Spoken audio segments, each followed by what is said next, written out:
하나님의 말씀 호세아서 6장 1절부터 3절까지의 말씀입니다. 구약성경 1261쪽입니다.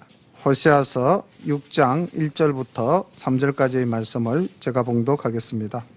오라 우리가 여호와께로 돌아가자. 여호와께서 우리를 찢으셨으나 도로 낫게 하실 것이요 우리를 치셨으나 싸매어 주실 것임이라. 여호와께서 이틀 후에 우리를 살리시며 제3일에 우리를 일으키시리니 우리가 그 앞에서 살리라. 그러므로 우리가 여호와를 알자. 힘써 여호와를 알자. 그의 나오심은 새벽빛같이 일정하니 비와 같이 땅을 적시는 늦은 비와 같이 우리에게 임하시리라 하리라. 아멘. 4장부터 이어서 말씀을 계속해서 보겠습니다.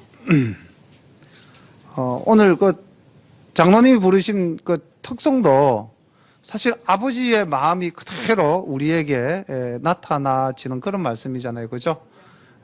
밤마다 문 열어놓고 나간 자식 돌아오기만을 기다리시는 그 하나님.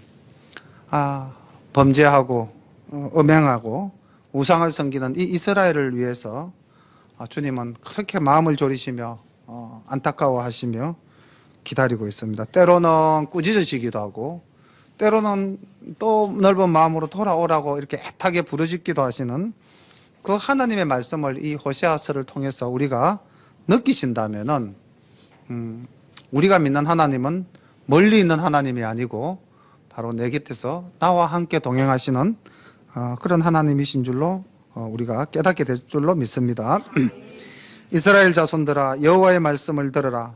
여호와께서 이 땅 거민과 쟁변하시나니 이 땅에는 진실도 없고 인애도 없고 하나님을 아는 지식도 없고 오직 저주와 시위와 살인과 투절과 간음뿐이요 강포하여 피가 피를 디대임이라. 그러므로 이 땅이 슬퍼하며 무릇 거기 거하는 자와 들짐승들과 공중에 나는 새가 다 세잔할 것이요 바다의 고기도 없어지리라. 그러나 아무 사람이든지 다투지도 말며 책망하지도 말라. 내 백성들이 제사장과 다투는 자 같이 되었음이니라. 1절부터 3절까지 말씀은 북이스라엘의 그 당시 시대적 상황을 나타내고 있는 말씀인데 세 가지로 딱 정리가 되어집니다. 이스라엘 땅에는 진실이 없다. 그리고 인애가 없다. 그리고 하나님을 아는 지식이 없다. 그러니까 하나님께서 우리에게 진정 원하시는 것이 무엇인가? 하나님은 우리가 진실하고 이웃을 사랑하며 하나님을 사랑하는 그 인애가 우리에게 충만하기를 간절히 바라고 계시는데 우리가 그것이 없다는 겁니다. 그 이유가 뭘까요? 이유는 하나님을 아는 지식이 없었기 때문이다. 그래서 우리가 참 하나님을 바로 안다면은 하나님이 우리에게 요구하시는 것이 무엇인지를 정확하게 알 수가 있겠죠. 또 예를 든다면은 우리 여기 준이, 준아, 준서가 있는데 준이, 준아, 준서가 그 엄마의 마음만 안다면은 엄마가 무엇을 우리에게 바라고 있는지도 아이들이 금방 알아서 자신의 행동을 만들어 나갈 수가 있겠죠. 그런데 부모의 마음을 모르면은 아이들은 그냥 자기 마음대로 살게 되겠죠. 이스라엘이 지금 자기 중심적으로 사는 이유가 하나님 아버지의 마음을 모르기 때문이다. 그렇게 볼 수가 있고요. 그 하나님을 모르는 이들이 행하는 일이 뭔가? 저주.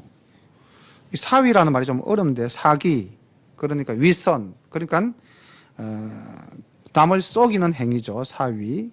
그리고 살인, 투절은 절도입니다. 절도. 도둑질, 간음, 그리고 강포하여 피가 피를 디데임이다. 이 디데임이란 말도 좀 쓰지 않는 말인데 뒤이어서 계속하여지다 이런 의미가 되겠죠. 그러니까 계속해서 피에 이렇게 보복이 이루어져가는 그러한 상황이죠. 그러니까 1절과 2절을 가만히 보면은 우리가 10계명을 잘 보면 1계명부터 4계명은 하나님에 대한 이야기죠. 그래서 1계명과 4계명 하나님에 대해서 우리가 잘 알게 되면은 그다음 5계명에서부터 10계명까지 그건 우리 삶의 현장에서 일어나는 일들이잖아요. 그죠? 이것들이 다 지켜질 텐데 1계명에부터 4계명까지 하나님을 제대로 알지 못하니까 우상을 섬기지 말라 했는데 우상을 섬기고, 그렇죠. 하나님 이름을 망령되이 일컫지 말라 했는데 하나님 이름을 망령되이 일컬어 버리니까, 우상을 새기지 말라 했는데 우상을 새기니까 그 다음은 어떻게 됩니까? 부모도 무시하게 되고 살인하게 되고 도둑질하게 되고 간음하게 되고, 결국 가만히 보니까 하나님과의 관계가 깨어지면 인간관계가 깨어집니다. 그렇죠. 그리고 그 하나님과의 관계가 깨어지니까 3절에 보니까 들짐승과 공중에 나는 새, 바다의 고기도 다 없어진다. 다시 말하면 자연과의 관계도 다 깨어져 버림을 볼 수가 있습니다.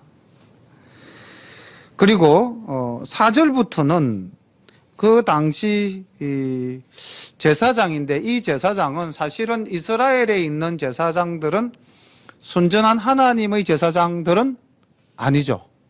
여로보암이 북이스라엘을 세우고 단과 베델에 송아지 신단을 세우죠. 그리고 제사장을 레위인이 아닌 아무나 제사장을 세웁니다. 그래서 하나님을 아는 지식에서부터 멀어져 버렸죠. 그러니까 거의 다가 싹군 제사장들입니다.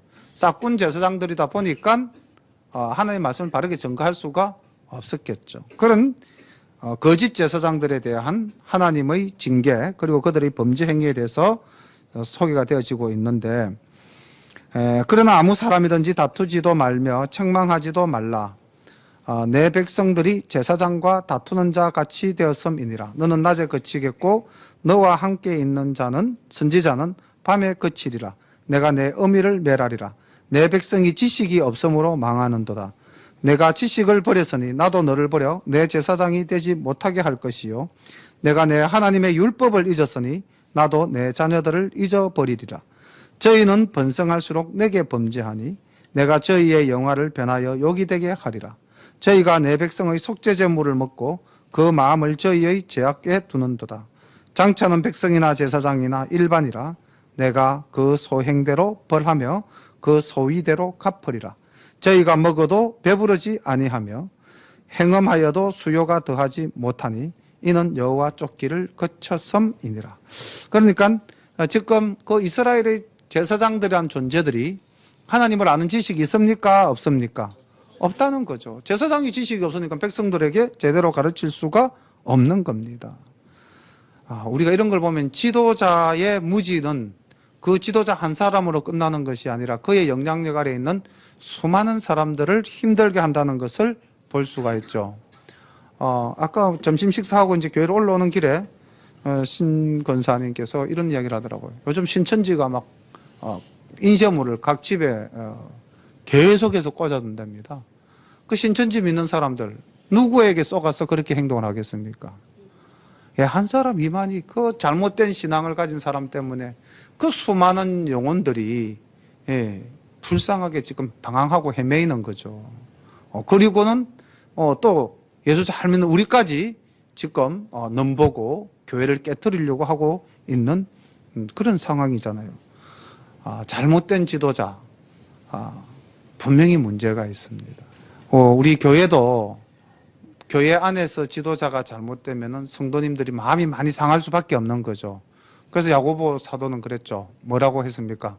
선생된 너희가 더 큰 심판을 받을 것이다. 그래서 사실은 지도자들은 항상 깨어 있어야만 하는 겁니다. 여기 보면은 7절에 보니까 저희가 번성한다. 제사장들이 싹군 목자들이 계속 늘어난다는 거죠. 그럼 싹군 목자가 늘어나면 늘어날수록 어떻게 되겠습니까? 죄악도 더 늘어나게 되겠죠. 그래서 내게 범죄하니, 저희가 번성할수록 내게 범죄하니 내가 저희의 영화를 변하여 욕이 되게 하리라. 반드시 심판을 받는 행위가 되는 것입니다. 그리고 하나님께서는 그 모든 것을 다 지켜보고 계시죠. 9절에 보면은 내가 그 소행대로 벌하며 그 소위대로 갚으리라. 하나님께서는 엄밀한 중에서 우리를 다 지켜보고 계시죠. 11절부터 봅니다. 은행과 묵은 포도주와 새 포도주가 마음을 빼앗느니라. 내 백성이 나무를 향하여 묻고 그 막대기는 저희에게 고하나니 이는 저희가 엄난한 마음에 미혹되어 그 하나님 수하를 엄난하러 떠났음이니라. 저희가 산꼭대기에서 제사를 드리며 작은 산 위에서 분향하되 참나무와 버드나무와 상수리나무 아래서 하니 이는 그 나무 그늘이 아름다움이라. 이러므로 너희 딸들이 행음하며 너희 며느리들이 간음을 행하는도다. 너희 딸들이 행음하며 너희 며느리들이 간음하여도 내가 벌하지 아니하리니 이는 남자들도 창기와 함께 나가며 엄부와 함께 희생을 드림이니라. 깨닫지 못하는 백성은 패망하리라. 이스라엘아 너는 행음하여도 유다는 죄를 범하지 말아야 할 것이라.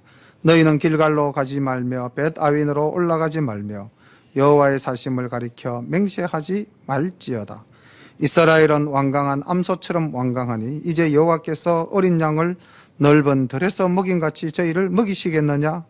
에브라임이 우상과 연합하였으니 버려두라. 저희가 마시기를 다 하고는 행음하기를 마지 아니하며 그 방백들은 수치를 기뻐하느니라. 바람이 그 날개로 저를 쌌나니 저희가 그 재물로 인하여 수치를 당하리라.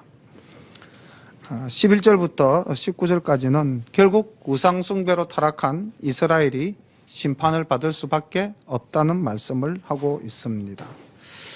여기 보니까 이스라엘이 어떻게 우상을 섬기고 있는가 아주 구체적으로 그 당대의 모습을 보이고 있는데, 나무를 향하여 묻고 그 막대기는 저희에게 대답한다. 목상을 만들어 놓고 섬긴 행위죠.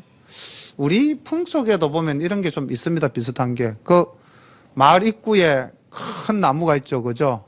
예, 뭐 성황당이라기도 하고, 거기에다가 뭐 돌을 던지고, 손을 뭐 이렇게 돌리면서 빌고 하는 그런, 이제 그걸 연상하시면 됩니다. 이스라엘 백성들이 그렇게 했다는 겁니다. 그리고선 거기에서 나는 우리 신이 주는 답을 얻었다 하고 만족해 하면서 내려갔다는 거죠.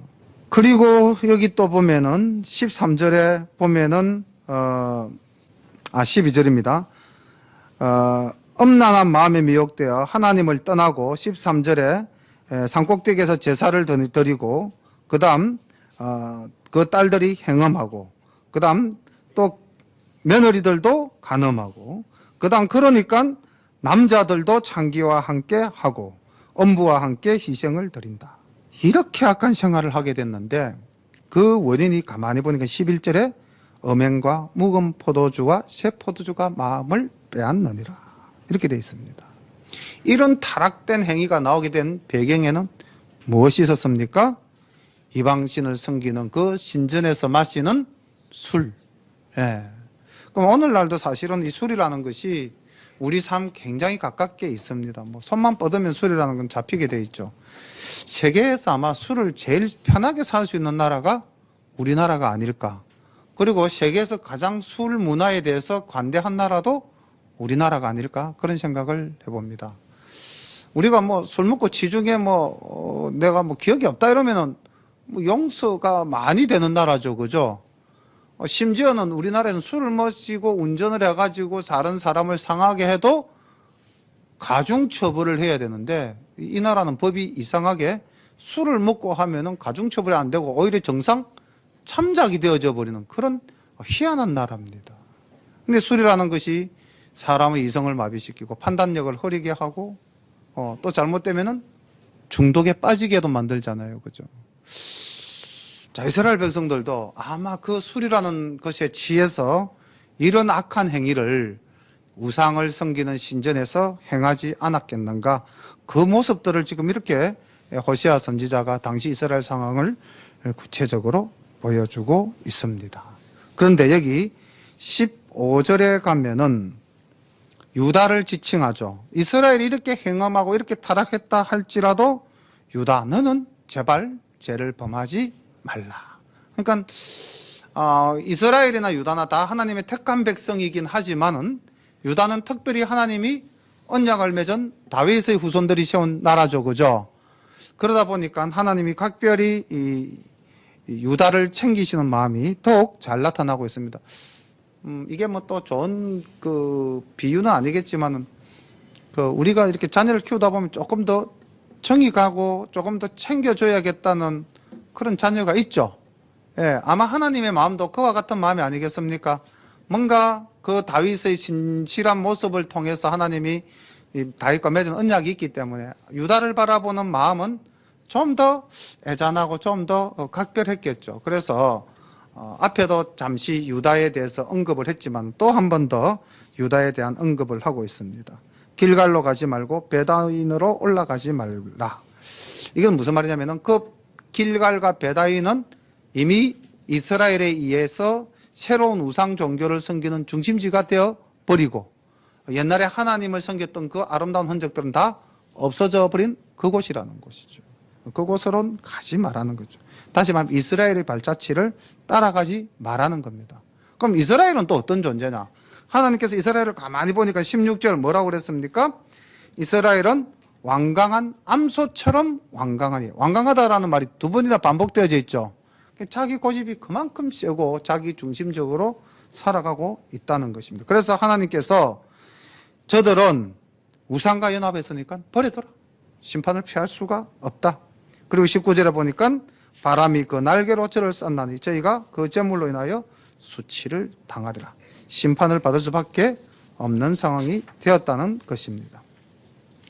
5장 말씀을 보겠습니다. 제사장들아 이를 들으라. 이스라엘 족속들아 깨달으라. 왕족들아 귀를 기울이라. 너희에게 심판이 있나니 너희가 미스바에서 올무가 되며 다볼 위에서 친 거물이 됨이라.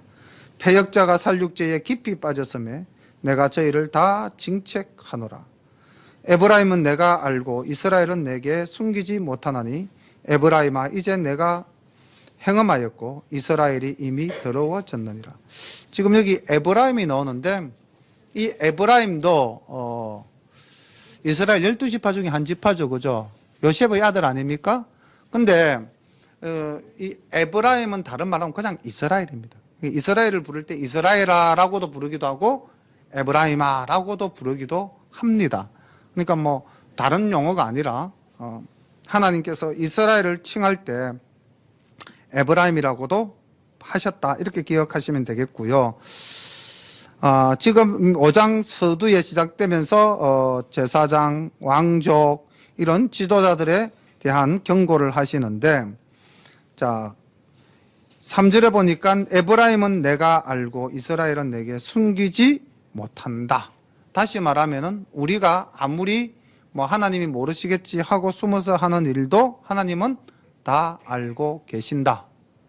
그래서 종교 개혁자들이 이제 그 뭐라고 그래야 될까요? 그 과거의 전통과 또 잘못된 신앙에 젖어서 사는 이 가톨릭을 개혁하고 신교를 세워 나올 때에 그들이 외쳤던 말 중에서 코람데오라는 말이 있습니다. 코람데오스. 그래서 그게 뭡니까? 하나님 앞에서 항상 우리가 하나님 앞에 있다는 이 사실을 인지하자. 이 지금 이스라엘의 제사장들과 왕족들이 하나님의 사심을 알았더라면 이런 죄를 범하지 않았을 겁니다. 우리도 마찬가지죠. 내가 아무리 숨어서 하는 일이니 하나님이 모르시겠지 만약에 이 생각을 가진다면 우리도 이들과 똑같아질 수밖에 없습니다. 항상 내가 눈앞에 있다? 하나님 앞에 있다. 이렇게 생각을 하셔야 됩니다. 그러면 우리의 삶이 절제되어질 수 있잖아요. 예.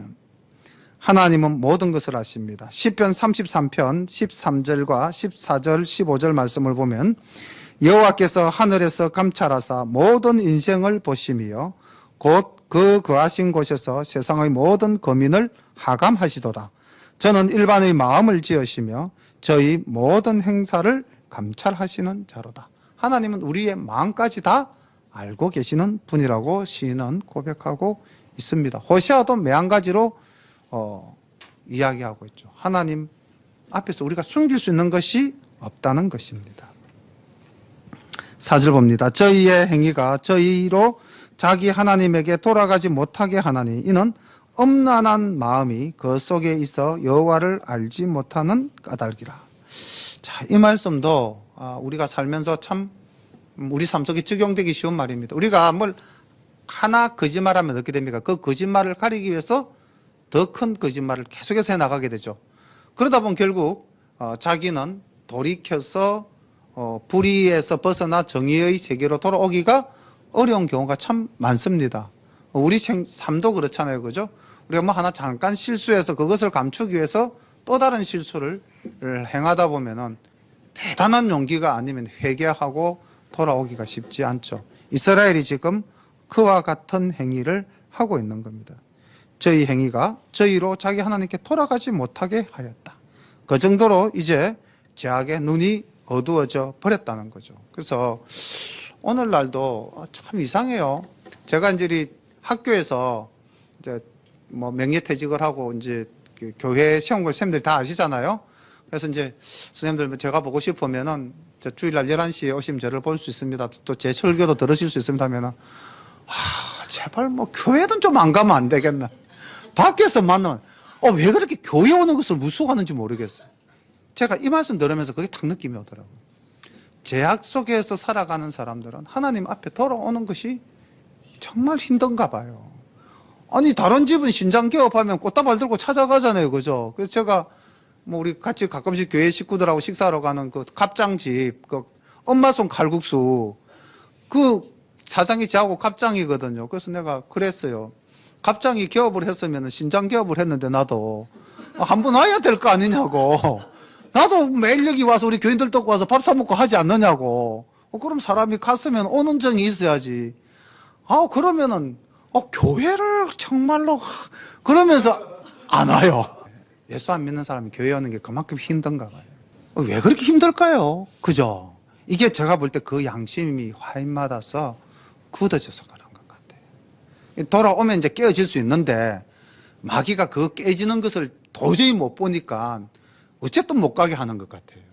예. 그래서 여기도 보면은 악해진 자는 하나님 앞에 서기가 두려운 것 같아요.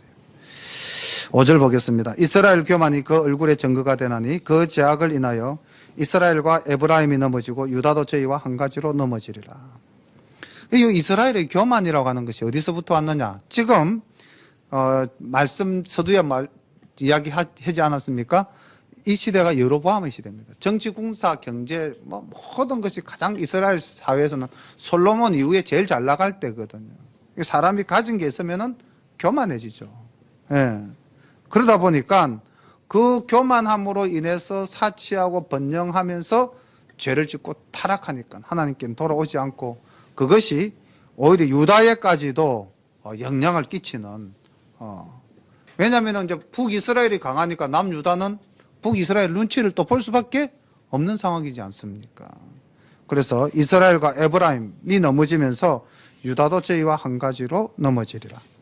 저희가 양떼와 소떼를 끌고 여호와를 찾으러 갈지라도 만나지 못할 것은 이미 저희에게서 떠나셨습니다. 저희가 여호와께 정조를 지키지 아니하고 사생자를 낳았으니 그러므로 세 달이 저희와 그 기업을 함께 삼키리로다. 너희가 기브야에서 나팔을 불며 라마에서 호각을 불며 벳 아웬에서 깨우쳐 소리하기를 베냐민아 내 뒤를 쫓는다 할지어다. 견책하는 날에 에브라임이 항모할 것이라. 내가 이스라엘 지파 중에 필년 있으리를 보았노라. 이스라엘이 교만해서 하나님 앞에 범죄하였다가 그 다음 6절 보면은요, 저희가 양떼와 소떼를 끌고 여호와를 찾으러 갈지라도 만나지 못한다. 하나님은 이미 그들을 떠났다. 이렇게 말씀을 하십니다. 이게 이제 이때까지 내용을 보면 하나님은 돌아오기를 기다리시는데 그 돌아온 자를 왜 안 받아줄까요? 그것도 심지어 양떼와 소떼를 끌고 재물을 가지고 나아왔는데 왜 하나님께서 받지 않고 떠나셨다고 할까요? 그 돌아온 목적이 순수하지 않았기 때문에, 그 돌아오는 예물이 진정으로 드려지는 예물이 아니었기 때문에. 이러한 상황은 이사야서도 예언을 했고 미가도 예언을 했는데 우리 미가서 6장 6절에서부터 이렇게 말씀을 보면은 8절까지 이들이 가지고 온 소떼와 양떼가 도대체 어떠했길래 하나님께서 이걸 받지 않으셨고 이들을 떠나셨다고 호세아가 이야기할 수 있을까 하는 그 맥락을 찾아볼 수 있는 내용이 미가서 6장 6절부터 제가 8절까지 한번 말씀을 보겠습니다. 내가 무엇을 가지고 여호와 앞에 나아가며 높으신 하나님께 경배할까?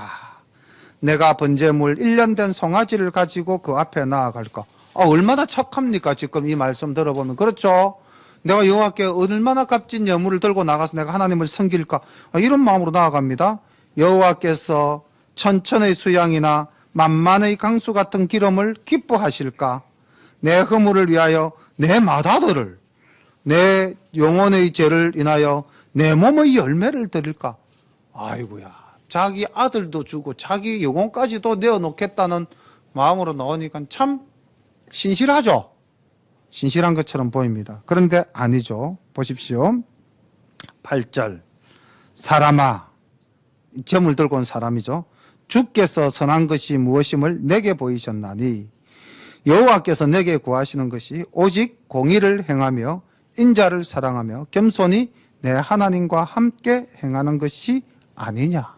그러니까 우리의 마음에 오늘 주님께서 말씀하신 진실과 인애가 없다면은 이런 재물은 아무 가치가 없다는 것입니다. 하나님은 그것을 즐겨 받으시지 않는다는 것입니다. 그러니까 이스라엘 사람들이 뭐 거짓으로 회개하고 형식적으로 주님께 나온들 이미 주님은 그들을 떠나셨기 때문에 그들의 재물을 받지 않겠다는 겁니다. 그리고 하나님은 이제 이방을 들어서 치시는데 7절에 보면은 8절 보면은 기브야에서 나팔을 불고 라마에서 호각을 불고 벳 아윈에서 깨우쳐 소리를 질러라. 베냐민도 북이스라엘 대표의 지파죠. 이것도 매한가지입니다. 이스라엘아 하는 말과 똑같습니다. 다시 말하면은 북이스라엘은 나라가 강성할 때 튼튼한 성을 세웠어요. 라마라든지 베다인이라든지 기브아 같은 튼튼한 성을 세웠지만 그 성들이 자기를 지켜준다, 지켜주지 못한다? 지켜주지 못한다는 것입니다. 하나님이 심판을 하신다면은 사람의 능력으로서 그것을 막을 수가 없다는 것입니다. 유다에 대한 꾸지람 보겠습니다. 10절 유다 방백들은 지게표를 옮기는 자 같으니 내가 나의 진노를 저희에게 물같이 부으리라. 자, 이게 무슨 말씀일까요? 유다의 방백들이 지게표를 옮겼다. 우리나라 지명 중에 입석하는 말, 입성리 또는 선돌마을, 혹시 뭐 이런 말을 들으실 수도 있을 거고, 또 울산에도 가면 입석이라는 동네가 있고요. 제가 아는 동네가 두 군데인데 하나는 산청에 그 에스라하우스에서 뒤로 넘어오면은 입석이 있습니다. 입석이면 돌이 섰다 이 말이거든요. 그걸 우리말로 바꾸니까 선돌입니다. 돌이 서 있다, 선돌. 그러니까 이 돌을 세워서 우리 동네, 여기서부터는 우리 동네, 쉽게 말하면 경계선이거든요. 그러면 유다의 방백들, 지도자급들이 돌을 옮겼다라는 것은 뭡니까? 결국 남의 땅을 내 땅으로 만들었다는 거죠. 빼앗았다는 이 표현입니다. 그러니까 역사적으로 보면 우리나라도 고려시대 때 후기에 보면은 그 고려 귀족들이 얼마나 백성들을 수탈했는지 바로 이런 지게표를 옮겨서 오늘까지 내 땅에 다음날 가면은 그 대감집 돌이 여기 서가지고 여기는 내 땅이다 그러면서 자기 땅을 막 빼앗아 버린 그런 토지 수탈이 굉장히 심했거든요. 그래서 이제 공민왕이 그것을 바로잡아야 되겠다 해가지고 전민병정도감이라는 것을 만들어서 토지 개혁을 했는데 귀족들이 반발하고 결국 공민왕의 개혁은 실패하고 고려는 망하는 길로 가는데 어느 나라 어느 역사에도 보면은 이와 같이 가진 자들, 힘 있는 자들이 약한 자의 것을 빼앗는 경우가 많았습니다. 오늘날도 보면은 뭐 지금 다스는 누구 겁니까? 하는 이 질문도 결국은 그거죠. 그 다스를 세운 그 기업인이 수많은 사람들이 피해를 봐서 BBK 사건에 연루되어져서 피해를 봤는데 자기만 손해 하나도 안 보고 돈 되찾아간 거 아닙니까? 그러니까 이게 그 정치 권력을 갖고 있으면서 그 권력을 힘을 통해서 자기의 것을 다 챙겨갔다는 거죠. 그게 잘못됐다는 겁니다. 만약에 그러지 않았다면 굳이 우리가 뭐 다스는 누구 겁니까? 라고 물을 이유가 없지 않겠습니까? 다시 말하면 하나님께서 이 유다를 지적하고 꾸짖는 이유도 그 방백들이 백성들의 지게표를 땅의 표시를 옮겼기 때문에 유다도 결국은 심판을 받을 수밖에 없다는 것을 보여주고 있습니다. 11절 에브라임은 사람의 명령적 길을 좋아하므로 학대를 받고 재판의 압제를 당하는도다. 그러므로 내가 에브라임에게는 좀 같으며 유다 족속에게는 썩이는 것 같도다. 이 말씀은 뭐냐? 좀이 설고 물건을 썩게 하면 결국 자기 가진 것이 다 잃어버리게 되겠죠. 못 쓰게 되겠죠. 하나님은 그렇게 에브라임과 즉 이스라엘과 유다를 심판하시겠다는 겁니다. 그런데 에브라임이 또 하나님 앞에 보인 잘못이 뭐냐? 이것도 우리 삶과 관계가 굉장히 깊습니다.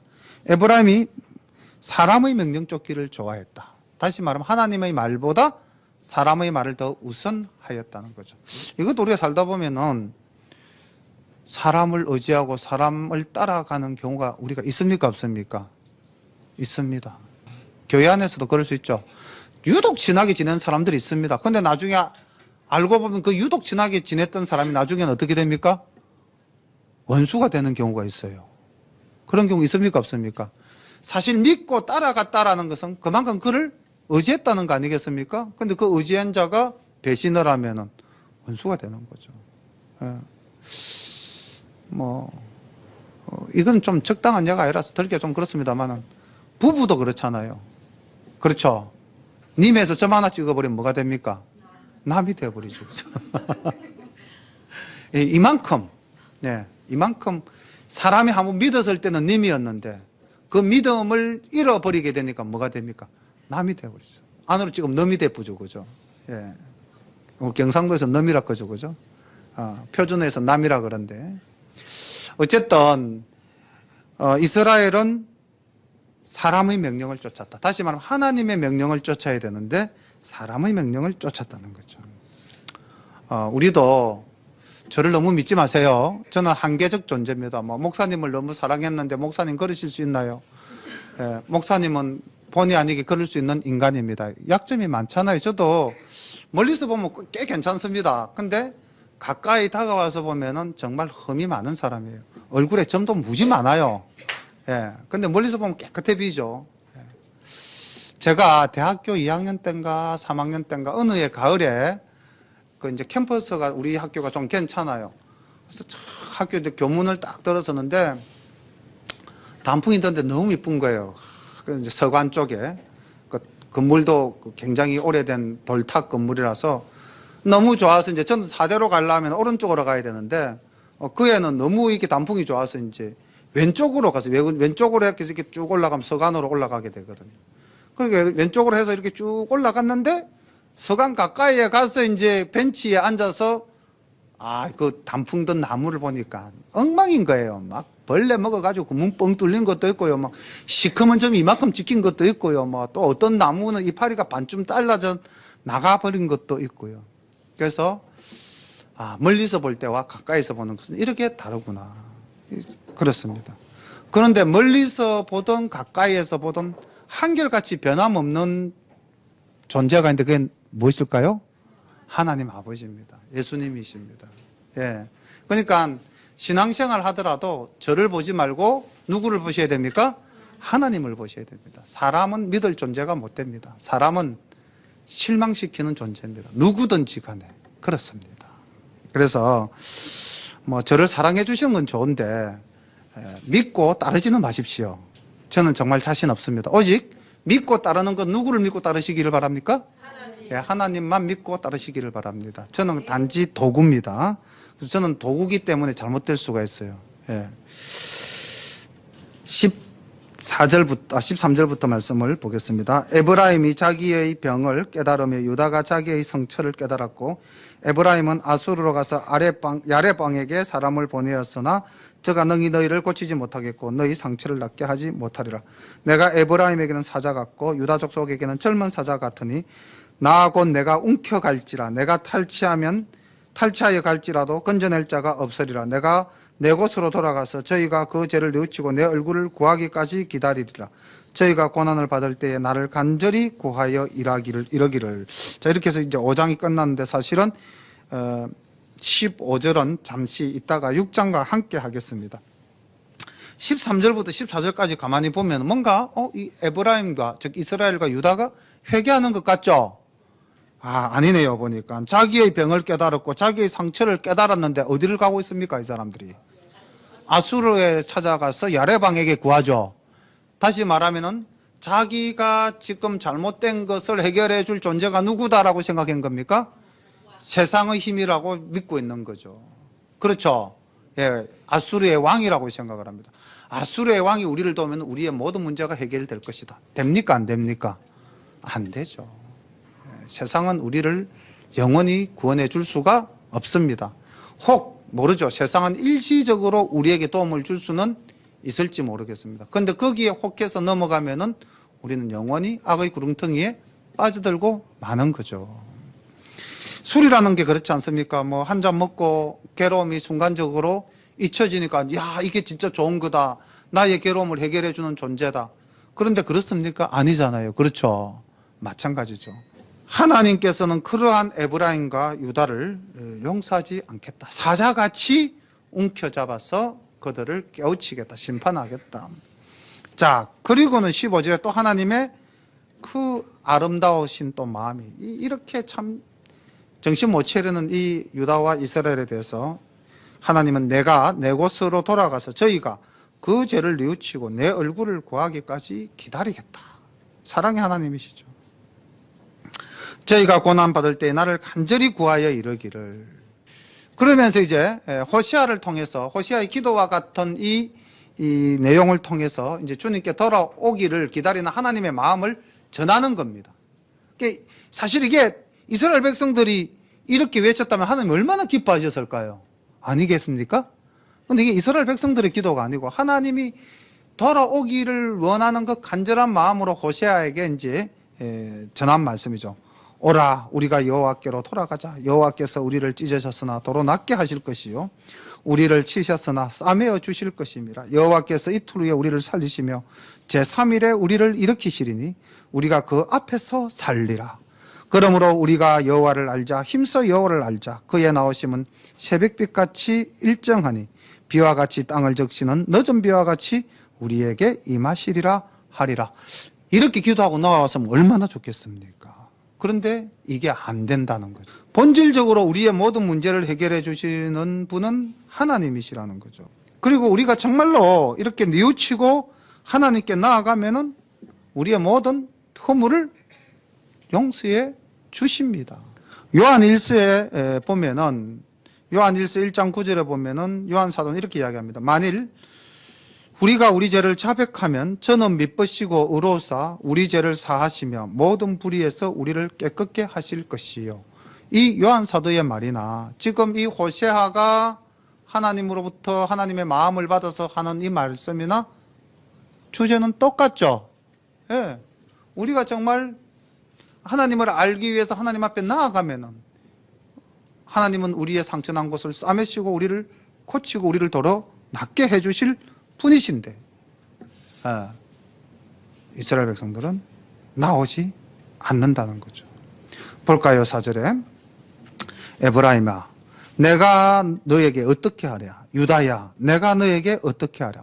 하나님이 답답해서 묻고 있습니다. 도대체 내가 너희들한테 어떻게 해주면 좋겠니? 왜요? 그 다음 너희의 인애가 아침 구름이나 쉬 없어지는 이슬과 같도다. 그러니까 이것도 이렇게 볼 수 있죠. 뭔가를 이가 행동이 조금 달라져서 탁 위하는 마음으로 딱 갈라니까 어떻게 됩니까? 태도가 다시 싹 돌변해버리는 그런 경우. 왜 우리도 그런 살다 보면 사람과 사람과의 관계에서도 이런 모습들 보일 수 있죠. 그죠? 그러니까 하나님이 정말로 그 이스라엘에게 강구하는 것은 진실과 인애인데 회개하고 돌아오는 것인데 하나님을 사랑하고 이웃을 사랑하는 그 사랑을 보고자 하심인데 뭔가 이게 조금 보이는 것 같아서 다가가면 어떻게 됩니까? 싹 없어진다는 거죠. 그게 너희의 인애가 아침 구름이나 쉬 없어지는 이슬과 같다. 이게 너희들에게 선한 모습이 보이는 것 같지만 너희들에게 본질적으로 그런 것이 없다는 거죠. 하나님이 아무리 사랑으로 다가가려고 해도 거부하는 이스라엘의 모습이죠. 그러므로 내가 선지자들로 저희를 치고 내 입의 말로 저희를 죽였노니 내 심판은 바라는 빛과 같으니라. 나는 인애를 원하고 제사를 원치 아니하며 번제보다 하나님 아는 것을 원하노라. 저희는 아담처럼 언약을 어기고 거기서 내게 패역을 행하였느니라. 6절에 보면은 정말 하나님이 원하시는 것이 무엇입니까? 인애죠. 그 인애가 뭡니까? 인애라는 것이 이제 히브리어로는 헤세드라고 많이 기록이 되어집니다. 헤세드. 대학교 다닐 때 우리 그 ROTC를 같이 하면서 그 신앙생활을 같이 하는 이제 우리 잘 지내는 친구가 한 7, 8이 있었어요. 그 중에서 이제 저보다도 더 먼저 목사님이 된 친구도 있는데, 그때 이제 그 함택이라는 친구인데, 군대 갔다 와서 바로 장신대학원에 대학원으로 MDIV로 가가지고 빨리 목사님이 됐어요. 그래 그 친구가 이제 우리 모임 이름을 헤세드라고 정했어요. 대학 다닐 때는. 그래가지고 이제 저는 뭐 그때 헤세드가 정확하게 무슨 의미인지를 모르고 이제 그 그룹에 속했는데 이 헤세드라는 것이 인애입니다. 사랑. 여호와 하나님에 대한 우리의 변함없는 사랑. 하나님의 우리에 대한 변함없는 사랑. 그래서 이 사랑이 우리에게 본질적으로 있어야 되는데 왜 본질적으로 있어야 되냐면 하나님은 땡땡이시라 사랑이시라. 하나님은 사랑이시니까 우리도 하나님의 유전자를 받은 하나님의 자녀니까 우리도 무엇이어야 됩니까? 우리도 땡땡이라 사랑이라. 이게 하나님이 우리에게 원하는 것은 하나님의 본질과 같은 그 사랑을 우리에게 요구하시는 거죠. 인애를 요구하시는 거죠. 그러니까 그런 거 있지 않습니까? 신약에도 보면은 내가 하나님께 예물을 드리기 전에 먼저 이웃과 가서 뭐 하고 와라? 화해하고 오라. 그러니까 사랑이 없는 예배는 신약에도 예수님도 즐겨받지 않겠다 그랬어요. 우리 대표적인 게 그 사무엘상에서 나타나는 그 사울의 예배 아닙니까? 그렇죠. 사울이 하나님의 말씀을 지키고 준행하는 것보다 자기의 욕심에 사로잡혀서 또는 그 자기를 따르는 백성들을 의식해서 아말렉을 치고 거기에 그 우양을 가지고 오지 않습니까? 그때 사무엘이 뭐라고 그럽니까? 하나님은 번제보다도 수양의 기름보다도 무엇을 더 좋아하신다? 순종을 좋아하신다. 하나님 말씀에 우리가 순종해야 되는 겁니다. 하나님은 번제보다는 하나님 아는 것을 원하십니다. 길라앗은 행악자의 고을이라 피발치가 만연하도다. 편만하도다. 강도떼가 사람을 기다린 같이 제사장의 무리가 세겜길에서 살인하니 저희가 사악을 행하였느니라. 내가 이스라엘 집에서 가정한 일을 보았나니 거기서 에브라임은 행음하였고 이스라엘은 더럽혔느니라. 유다여 내가 내 백성의 사로잡힘을 돌이킬 때 내게도 출수할 일을 정하였나니라.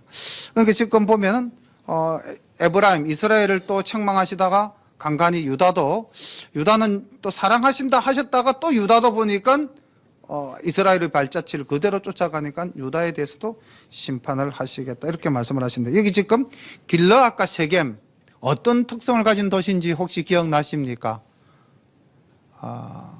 길르앗과 세겜은 6개의 도피성 중에 한 곳입니다. 이제 두 곳이죠 지금. 길르앗은 요단 동편에 있었던 도피처고요. 세겜은 요단 서쪽에 있는 도피성 중에 하나인데 그럼 자 도피성에는 제사장들이 머물죠. 그리고 죄를 범한 사람이 마지막으로 살기 위해서 들어오는 것 아닙니까? 그런데 그곳이 뭐라고 말씀을 하고 있냐면은 길르앗은 행악자의 고을이다. 피 발자취가 만연하다. 다시 말하면은 하나님의 구속의 은혜가 있어야 할 그곳에 뭐가 더 많다? 그렇죠. 피와 죄가 더 많다는 거죠. 그러면 타락할 만큼 타락했다는 거죠. 마지막 피난처마저도 이제는 피로 물든 곳, 죄로 물든 곳이 되어버렸다. 하나님과 이스라엘 백성과 맺었던 그 모든 언약들이 다 무너졌다는 것이죠. 그러니 하나님께서는 이스라엘을 이제 용서할 수 없다. 자, 오늘날 우리도 하나님과 맺은 가만히 한번 생각해 보십시오. 제가 하나님과 맺은 약속이 있겠어요, 없겠어요? 내가 하나님께 기도한 내용이 있겠어요, 없겠어요? 있죠. 언약이라고 감히 말하기까지는 뭐 우리가 못하지만은 어쨌든 하나님께 내가 약속한 것들이 있습니다. 우리는 다른 말로 해서 그걸 서원이라 그러죠, 그죠? 자, 그럼 그것을 나는 잘 지키고 있는가? 잘 한번 생각해 보십시오. 내가 하나님하고 약속한 것을 정말로 내가 잘 지키고 있는가? 하나님께서 이스라엘 백성들을 애굽에서 불러내셔서 호렙에서 약속하실 때 십계명을 주셨잖아요. 그때 제사장들이나 그 이스라엘의 지도자들이 뭐라고 그랬습니까? 우리가 다 하나님 말씀에 순종하겠습니다. 하나님 말씀을 따르겠습니다. 그렇게 하나님을 보고 하나님의 발등상을 보면서 약속하지 않았습니까? 우리도 살아가면서 얼마나 많은 약속들을 하나님 앞에서 했습니까? 그런데 과연 그것을 내가 잘 지켜나가고 있는가? 내가 한 말에 대해서 내가 책임을 지고 있는가? 만약에 그렇지 못하다면은, 그렇게 하고 있지 못하다면은 이것도 우리는 다시 한번 더 돌아봐야 될 것입니다. 회개도 해야 될 수도 있고요. 회개라는 것이 뭡니까? 먼저 내가 잘못된 것을 인정하는 거죠. 인정해야 됩니다. 인정도 사실은 쉽지 않죠. 그 다음에 두 번째는 뭡니까? 자복해야 되죠. 하나님을 이제 고백을 해야 됩니다. 그렇죠? 그 다음 정말 힘든 게 있죠. 뭡니까? 돌이켜서 다시는 그 일을 행하지 않는 것입니다. 정말 이게 해결하는 것이 가까이 다가간다는 것이 그만큼 어렵습니다. 다시는 하지 않는 것. 그러니까 내가 만약에 하나님께 약속한 것이 있다면은 내 감정이나 내 상황을 빨리 뛰어넘고 하나님께 약속한 것 지켜야 돼요. 이스라엘이 이렇게 지금 하나님 앞에서 꾸지람을 듣는 이유가 뭘까요? 하나님께 약속을 지키지 않고 자기의 생각대로 지금 살아가고 있기 때문이지 않습니까? 오늘 호시아 선지자는 꾸중을 하고 있지만, 하나님이 호시아를 통해서 꾸중을 하고 있지만은 그 꾸중의 본심은 뭐다? 책망이 아니고 사랑이라는 것, 돌아오라는 것입니다. 내가 너희를 떠났다 하지만 사실 그거는 떠났다는 것이 아니라 나는 너희들과 함께 있고 싶다는 그런 하나님의 사랑이 이 호시아서 1장부터 14장까지 끝까지 흐릅니다. 하나님의 사랑이 얼마나 큰지. 그래서 오늘 이제 우리가 6장까지 살펴봤는데, 이제 남은 후반부는 다음 주일날 오전 오후 예배를 통해서 마무리를 짓도록 그렇게 하겠습니다. 기도드리겠습니다. 사랑의 아버지 하나님, 은혜를 감사합니다. 끝까지 기다리시고 참으시며 때때로 우리를 견책하시고, 아버지 하나님, 우리의 잘못을 돌이키기 위해서 주님께서 마치 우리에게 투정을 부리는 듯한 그런 모습으로까지 낮추시고 또 낮추시어서 우리를 기다리시는데, 하나님, 우리가 쓸데없는 일로 교만하여지고 자기의 생각을 벗어나지 못하고 내가 믿고 내가 의지하는 것에서부터 나오지 못해서 하나님 앞에 늘 죄를 저지르는 우리들의 약한 모습을 고백하지 않을 수 없습니다. 주님, 긍휼히 여겨 주옵소서. 그리고 정말 하나님의 그 애타는 마음을 우리가 읽고 그 하나님을 우리가 힘써 알고 하나님의 뜻대로 살아가기를 위해서 늘 기도하는 우리 모든 열린 가족들에게 인도하옵소서. 예수님의 이름으로 감사하며 기도드립니다. 아멘.